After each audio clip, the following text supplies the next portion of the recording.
All right, the first hole is down. Now I just need to make 57,428 more. Oh boy.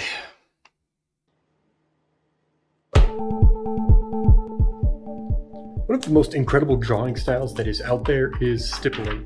And there's kind of always been this idea that I've been really interested in exploring, and that is doing a wall art piece in a typical drawing style, but kind of in an untypical way. So this project is going to be exploring that technique with sort of a twist to it. Now, if you've never seen stippling before, it is a drawing technique that is used by creating different tones of dots and just by dotting the page repeatedly in different densities. It's not lines, it's not cross-hatching, it's not blending. It's fundamentally, at its root, just thousands and thousands of dots. And that's why I'm so interested in this style. You know, looking at just these individual pieces, they aren't anything. Just looking at a couple of them together, you know, they are what they are. They're just dots.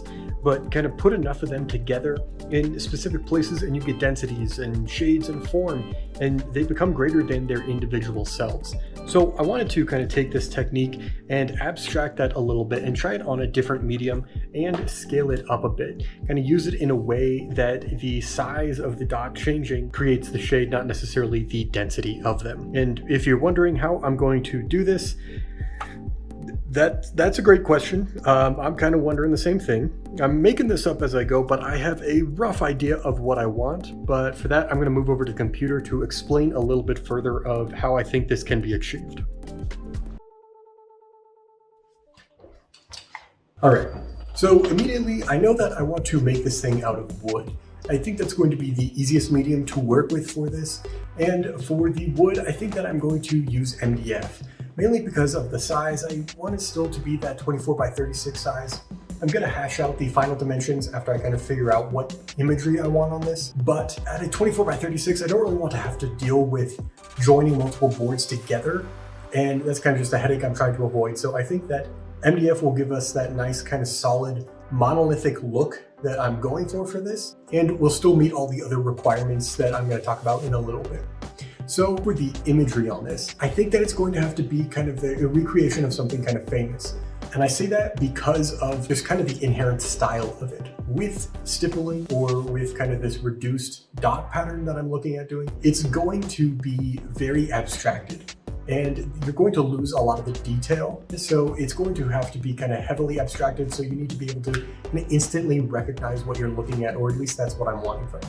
Some of the famous works that I'm going to be looking at, kind of exploring this with, you know, is the creation of Adam, the Great Wave, the Mona Lisa, Starry Night, kind of any of those that are instantly recognizable, and kind of just see how this really translates into this pattern that I'm looking at doing, and seeing if this is even possible at all. So I'm going to be jumping into Photoshop, and I'll bring you guys over and show you what I've been working with so far. And I'm going to need to pause here real quick. For about the next 8 minutes, it was just me explaining the exploration I did for this project in just the most dry fashion you could possibly imagine. So instead of listening to all of that, I'm just going to throw a timer up on screen and sum up all that boring stuff in 60 seconds. Okay? And go. So the first thing I did was make a lot of those images into black and white to work with the Photoshop method that I found. There is a tool that I discovered that is called halftoning, and there are a bunch of different options for them, but essentially this is the one that matched best for the version that I had in my head. Now, it's a little trippy when you're looking at the image, and it looks pretty terrible when you're up close, but you need to remember that these are essentially the new pixels of the image. So once you get back far enough, then you get a better understanding of it and all the dots make sense. So these dots have varying ranges to them, creating the darker spots on the image with the larger diameter ones and the smaller ones making the lighter parts. The problem that I discovered with this was that I drastically misjudged the size of the dots needed, and they are going to need to be a lot smaller, but I'm going to talk about that a little bit later on. Some images worked better than others for this, and I ended up going through about 14 to 15 different ones in total, trying it on different pieces. But one, the Motherland Calls statue, gave me a lot of excitement for that route to try different statues instead of paintings. Well, for making it up as I go along, I think it's actually coming along pretty well overall. I have been at this for a very long time, and I am just exhausted at this point. Hopefully the bags under my eyes do not show up on camera, but the lighting in here is terrible at 1 a.m. anyway, so you probably can't tell. But the good news to this is that I finally have something that I am pretty happy with overall. Now, I really liked kind of how the statue was going, and so I was exploring other statues that could possibly work for this, and I came across one that I really like, and that is the self-made man. From a logistical standpoint, there is still a lot of problems that this piece now is introducing. The first of which is the stipple size. Now, originally when I was thinking about this, I thought that kind of each of the dots would be about a maximum size of about a ½ an inch that could kind of easily be drilled out or carved out. Now, that is just not the case in how a lot of these are working now. Mainly because you just lose so much detail when that happens. You pretty much lose like the entirety of anything that is on the piece when this is translated into kind of the stipple pattern. So there are kind of two parts to that then. That means, firstly, there are going to be more dots. And secondly, that means that the piece is going to get bigger. A lot bigger. Let me show you what I mean. Just like that, it's daytime now. Still look sleep deprived? Probably. But that doesn't matter right now. Yeah, well, about that, it in fact does matter right now. So thanks to sleep deprived McGee over here, my turn on the mic when I started this, so there's just kind of this horrible audio echo to it. So I'm just going to try and do my best to animate, dub over these clips to fix it. God, I hate working with this guy. Okay. So the piece is still going to fit on the wall where I originally wanted it, right behind me here. And you know, I was originally thinking it was going to be that 2 foot by 3 foot and be a nice manageable size. Well, it's grown a little bit. A little bit. Well, it's now 4 feet by 8 feet and it's life-sized. So there's that. But you really kind of need to see it to understand the absolute magnitude that this change really had. So here you can see the modeled original size and the new size of the wood that I'm going to be carving into. It's honestly a massive change. It is more than quadrupling the size of the piece overall. And I know what you're thinking. Hey, it's not that bad. It could be a lot worse. Well, it is much worse. I am making the absolutely stupid decision to do this by hand. So why do this? Well, the artistic side of me thinks that it fits in a lot better with the original piece than using a CNC machine would. The self-made man is a beautiful sculpture, and from a conceptual side of the piece, it's even better. It's this man forming himself how he wants to be, chiseling away at the rock to create himself, and the act of self-improvement, whether depicted as chiseling away rock or in reality of self-improvement and development into who you want to be seen as, is not always easy, and it takes time, and it can be a grueling process to make yourself into the best version of yourself. And I think that my remake of this art should reflect that hard work in some way. And in this case, it's doing this all by hand. Now let's talk real quick about what I will be cutting into the slab, and I'll be going into the how of it in just a minute. There are already enough headaches on this project already. Hell, I could hardly even get this thing in my car, let alone through my door. So this project, instead of having to design my own sculpture from scratch, I could use one that's close to what I want and then modify it from there. This, I modified a statue from Bobby Carlyle that is on the North Carolina campus as a starting point. Mainly, it was adjusting composition, adding in rocks and chiseled portions, increasing definition, replacing tools, exploring with color, etc. All to kind of get it how I want it. Now just a small note for, as you're seeing a lot of this, you actually need to work in the inverted image for a lot of this, because we are essentially cutting out the lighter parts of this, and so it's going to be painted later, and that's why everything kind of looks a little bit off on some of this. Now let me explain how these cuts are even going to be made, and how this process will all work. I have painted the MDF black as a background base color, and then we will have 2 temporary layers on top of that. The entire piece will be covered with tape, and then the printed guide will be adhered onto the tape from there. Once all the holes are made and punched through onto the wood, another coat of spray paint will be put over all of that, and then the tape and guide are removed from there, only leaving the spots that the temporary layers were punched through. Thinking of the best tool for the job here, obviously it would be a CNC, but I'm not going to be going that route, and so it's going to be a Dremel that is the next best tool.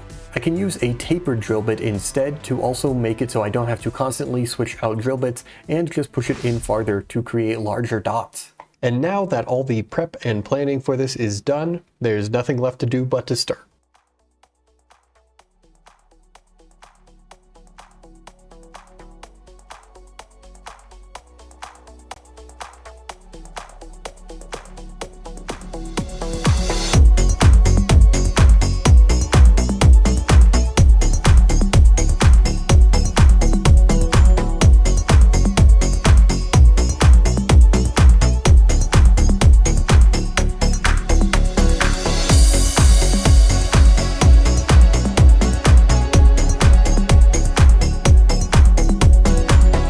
so it is the end of day one, and that's not a lot of progress, but there's tomorrow, and the next day, and the next day, and the next day.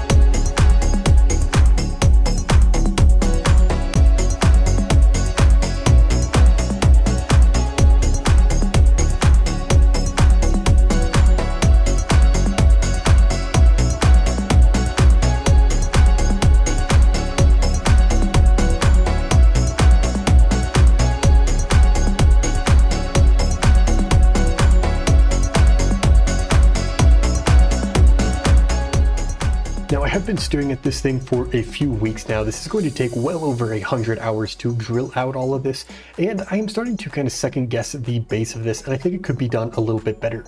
Conceptually, I wanted to add a little bit of that original piece into mine.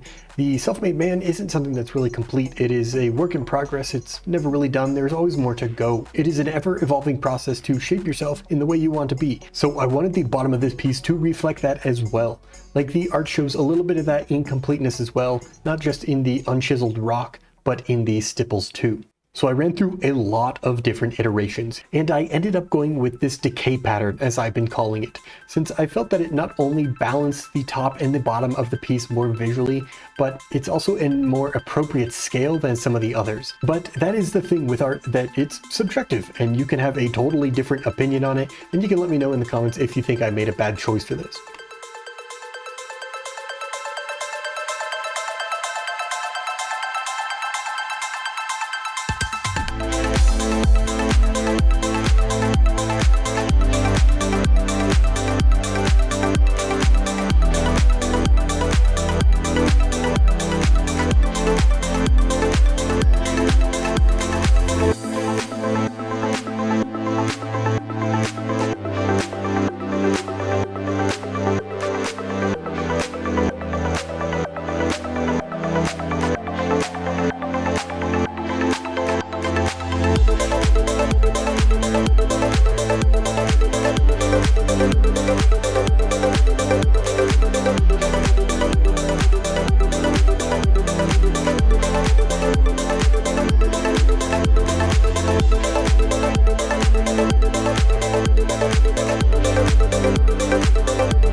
All right, so the drilling portion for these stipples is finally done. So the next step for this is to then paint the second coat on it. I am a little worried about some of the locations here just because they got a little bit torn up when there are larger stipples. So hopefully that will all work out fine. And then we are going to apply the edge banding around the entire perimeter of this thing just to help clean it up a little bit on all the sides. And then finally attaching the French cleats to the back of this and the wall to have it hang, as well as a bunch of other screws that will hopefully make this so that it doesn't fall down and just crush and kill me one day. So going into the second coat of spray paint, I was laying it on pretty thick since MDF is like a sponge and it soaks up everything. But during that, I was getting a little worried that it was just all going to be bleeding and running under the guide. So in a panic, I just started to rip that off, and that was a bad idea in all honesty. That did expose some minor gaps in the tape that the paper was covering, but then it seemed like the paint wasn't getting into all the small holes, and so I went over it one more time with just the tape to make sure I got everywhere. Well, I am very nervous, to be completely honest. I've never tried anything like this before. I don't even know if this will turn out. Hopefully when I peel off all the tape, it doesn't just look like a gross gray mess under there. Again, I don't really know. I've never really tried any of this before, but that's what this project and a lot of the projects that I want to do in the future are for. They're mainly just meant to explore kind of all these weird ideas that I've had in my head over the last couple of years, and I finally want to get around to building and exploring all of them. Maybe they turn out, maybe they don't. But even still, it's more about just the design, the building, the exploring, the experimenting behind a lot of this that I want to capture. So let's peel the tape. Ah, please God, don't suck. This is either going up on my wall or out my window.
Okay, well, I peeled this off yesterday, and I've been kind of thinking about it for the last 24 hours. Overall, I am absolutely ecstatic with how this turned out. There are just a couple of problems with it that can easily be fixed. Just a couple of spots that the paint leaked through, so I have to go back to Home Depot again, get even more paint. But that's okay, because the rest of this turned out absolutely fantastic. Could not have wished for anything better. But overall, I'm gonna wait and save the touch-ups for a little bit later, and I'm just gonna go ahead and get the edge banding on, and then hopefully go get more paint later tonight so it can go up on the wall tomorrow.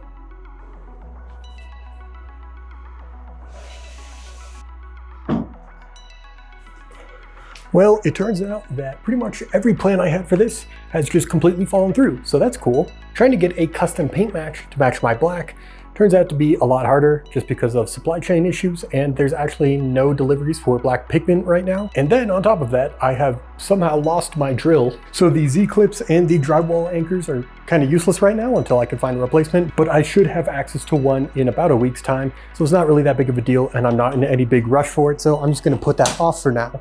But then that kind of means that this is the end. Kind of anticlimactic with it not being on the wall, I guess, but truthfully, there's not really that much to it. It just goes up like 6 inches. This was more kind of just about the process of creating it and seeing the final product. Even if you can't see it in situ, that's okay. But hey, look, here, I'll just raise it a little bit, looks something like that. So either way, I hope that you enjoyed watching this process. If you like this, if you stuck around this far, then hopefully you have an interest in stuff like this. And I have a lot more coming down the line and a lot of interesting projects that I'm very excited to explore. So hopefully you like this video and you subscribe so you can come see more of this type of content. But I guess for now, I'll just leave you with some final glamour shots. Thanks for watching.